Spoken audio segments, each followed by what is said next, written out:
Oke teman-teman, kembali lagi bersama saya di channel Solusi Pindah. Kali ini kita akan bahas sesuatu yang masih terbilang cukup hangat ya, meskipun sudah sejak bulan-bulan lalu. Gak apa-apa, it's okay. Jadi KUHP itu mengeluarkan aturan yang paling terbaru teman-teman, dan itu sudah bisa berlaku sejak tanggal 2 Januari 2026.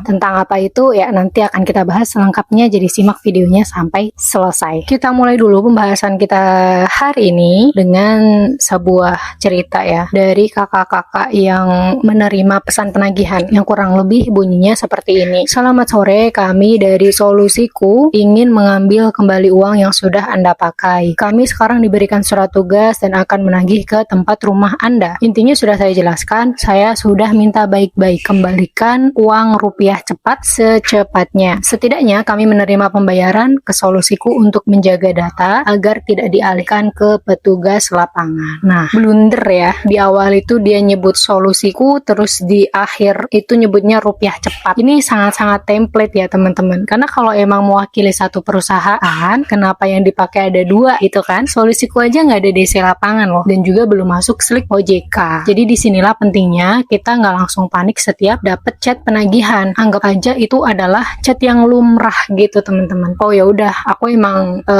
punya utang pinjol, dapet chat kayak gini lumrah, nggak usah merasa ada tekanan di situ ya. Dan itu hanya satu dari sekian banyak chat yang diterima oleh nasabah Galbay. Banyak banget teman-teman yang masuk ini, nggak cuma satu orang aja, tapi cukup banyak, dan isi pesannya itu hampir sama. Karena ya namanya template kan ya, tinggal copy paste, salin nama aplikasi ganti nama aplikasi dan pengirimnya aja. Di situ share ke banyak orang yang Galbay di situ ya merekanya. Jadi saya ingatkan sekali lagi, walaupun nanti teman-teman dapat template yang kayak gitu, even itu masih pakai bahasa yang sopan, terus DC mau datang itu belum tentu datang ya. Ingat, belum pasti datang beneran. Karena memang mereka itu lagi gencar-gencarnya ngincer orang yang udah Galbay bertahun-tahun. Mereka memanfaatkan kesempatan itu.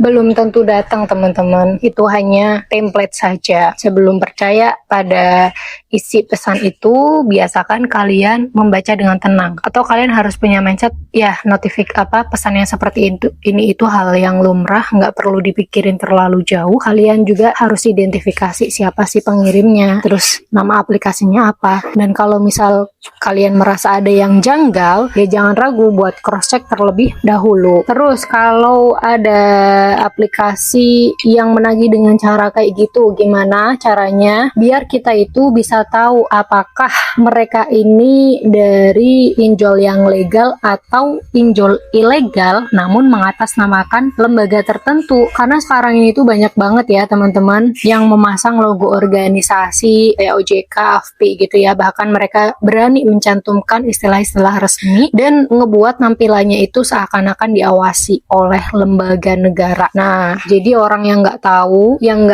gaptek ya, maksudnya yang nggak tahu kalau misal sekarang itu bisa dimodifikasi semirip itu, bakal percaya-percaya aja. Padahal ya belum tentu demikian. Next, ada lagi nih, biasanya teman-teman itu banyak bertanya soal pinjol ilegal yang menagih dengan ancaman. Itu harus gimana? Sedangkan mereka itu kayak nggak dilindungin hukum gitu loh, bebas gitu kan. Jadi sebelum jawab itu, penting banget buat teman-teman bedain mana yang pinjol legal dan pinjol ilegal, karena memang dua-duanya itu sama-sama punya hak untuk mengirim pesan penagihan. Yang berbeda itu cuman kedudukannya saja. Kalau yang legal ya berarti mereka diawasi sama OJK dan punya batasan-batasannya, apalagi dalam melakukan penagihan ada aturan yang berlaku. Dan kalau pinjol ilegal itu mereka memang beroperasi tanpa izin. Nah justru itu karena mereka merasa nggak ada yang mengawasi, praktik yang dilakukan itu sering kali jauh lebih beresiko. Entah itu isi pesan penagihannya yang ngata-ngatain lah, kasar, penuh ancaman gitu, terus bunganya juga nggak jelas. Nah makanya penting dulu buat kalian bedain mana yang legal, mana yang ilegal, biar nanti itu kalian bisa tahu arahnya ini mau dibawa kemana. Jadi jangan semua pinjol disamaratakan ya. Terus ini nanti akan ada kaitannya sama KUHP baru yang saya singgung di opening tadi. Jadi sekarang masih ramai ya. Jadi sekarang lagi ramai dibahas soal KUHP baru yang sudah berlaku sejak tanggal 2 Januari 2026 kemarin teman-teman. pasal 273 itu mengatur mengenai pemberian pinjaman sebagai mata pencaharian tanpa izin. Arti dari pasal ini, kalau misal ada oknum ya yang melakukan praktik pinjaman ilegal dan itu memenuhi unsur-unsur dalam pasal tersebut, bisa saja dikenai sanksi pidana. Nggak cuma perdata loh, ini udah pidana. Jadi kalau misal suatu hari nanti nih kalian merasa kayak berhadapan dengan orang yang menjalankan pinjol ilegal gitu ya, dan itu disertai ancaman atau penyalahgunaan data pribadi, itu justru kesempatan teman-teman. Bukan saatnya kalian takut ketika menghadapi situasi itu. Itu kesempatan besar yang harus kalian ambil, simpan bukti-buktinya, screenshot. Pokoknya jadikan itu sebagai bukti kuat untuk bisa dilaporkan melalui jalur resmi ke pihak yang berwenang. Wah, berarti dengan adanya pasal KUHP baru ini semua pinjol bisa dipenjara dong? Oh, tentu tidak. Ini perlu kita luruskan di sini. Karena yang menjadi perhatian dalam aturan tersebut itu nggak hanya aktivitas ngasih pinjamannya aja teman-teman, tetapi praktiknya, keseluruhannya ya. Praktik pemberian pinjaman tanpa izin dan itu memenuhi unsur-unsur dalam ketentuan hukum yang berlaku. Misalnya, mereka menagih dengan ancaman, terus mereka melanggar hukum, bunganya nggak masuk akal. Nah, hal-hal yang seperti itu akan ada konsekuensi hukumnya berdasarkan KUHP pasal 273. Jadi, kalian udah nggak usah gampang percaya kalau ada yang mengaku dia itu sebagai pinjol resmi. Awalnya kalian ragu nih mau mengakui dia pinjol resmi, terus karena lihat ada logonya. Wah, ini logonya ada tulisan OJK sama AFP-nya, terus dia juga ada di aplikasi Play Store. Oh, belum tentu teman-teman. Jangan percaya. Ketika kalian menghadapi hal seperti itu, cukup dokumentasiin aja. Nggak usah takut, ini kesempatan buat kalian buat ngelaporin mereka karena sudah di luar batas. Dan yang menentukan legal atau enggaknya itu bukan karena logonya yang resmi, bukan karena dia itu ada di Play Store atau di aplikasi yang ada di HP lah ya, bukan kayak gitu, tetapi status izinnya ya teman-teman. Yang paling penting itu adalah cek apakah nama penyelenggaranya itu benar-benar masuk dalam daftar resmi yang dipublikasiin sama OJK atau enggak. Kalau misalnya nggak ada di daftar resmi ya kalian harus ekstra hati-hati karena sekarang itu cukup banyak aplikasi yang tampilannya itu dibuat sangat meyakinkan, padahal kita sekarang kan emang hidup di zaman-zaman digitalnya udah makin maju ya, ada AI juga, tinggal masukin prompt terus gambar jadi sesuai yang diinginkan ya kan tuh. Karena ini sering banget membuat masyarakat bingung, apalagi yang gaptek.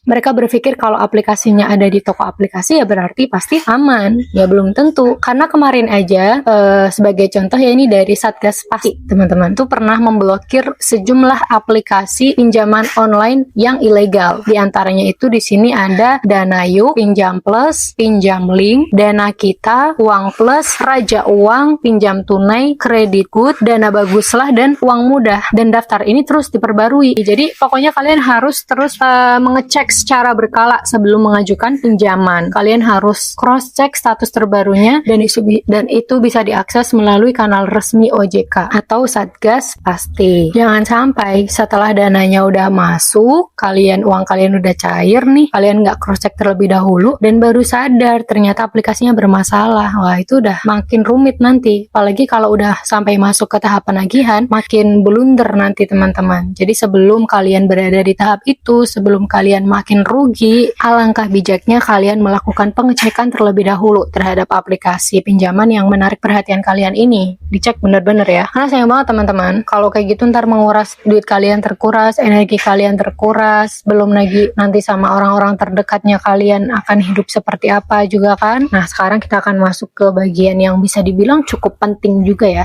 Kalau misal udah terlanjur nih Kak, terus harus gimana? Udah terlanjur berurusan sama aplikasi yang diduga ilegal. Nah, cuman mau bilang nggak usah panik gitu aja sih, tenang aja. Ya saya tahu sih ini mudah banget ya diucapin, tapi takutnya kalau misal kalian nggak bisa ngendaliin diri, dikuasai sama panik gitu, malah yang ada buru-buru transfer uang gitu kan, padahal tagihannya juga belum jelas. Dan kalian juga bisa cek legalitas penyelenggaranya. Kalau emang mereka nggak punya izin resmi, ya jangan cuman percaya dengan logo yang dipasang di PPWA atau ada di toko aplikasi, cek dulu melalui kanal resmi OJK atau Satgas Pasti biar tahu status terbarunya. Kalau memang itu diduga ilegal dan cara penagihannya sudah mengarah ke intimidasi, ancaman, kasar, pokoknya melanggar batas ya, itu kesempatan buat kalian buat merekam dan menyimpannya dengan baik di SS, nomor pengirim, bukti TF, semuanya dokumen-dokumen lainnya yang bisa jadi bukti. Untuk apa? Untuk diadukan ke pihak yang berwenang. Terus selanjutnya, kalian harus bisa bedain teman-teman antara hutang dan cara penagihan. Hutang itu memang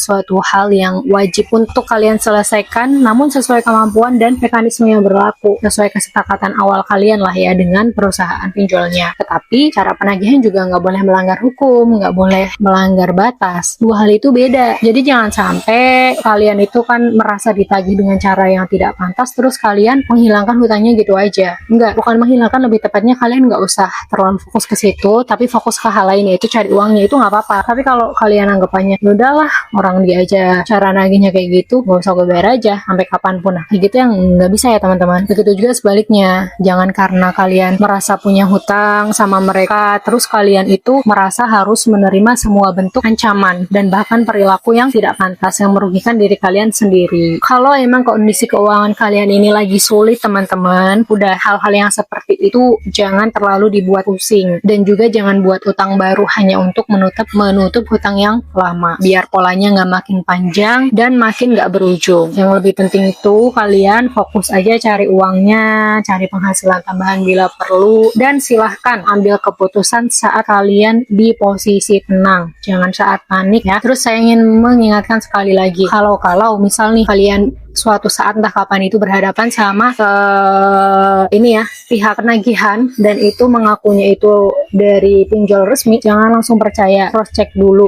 Ingat ya teman-teman, kalian tuh juga dilindungi sama hukum, jadi tenang aja. Bismillah, pokoknya selalu ada jalan keluar kok di setiap masalah yang sedang kalian hadapin. Oke, cukup sekian, semoga video saya bermanfaat ya. Sampai jumpa di video selanjutnya.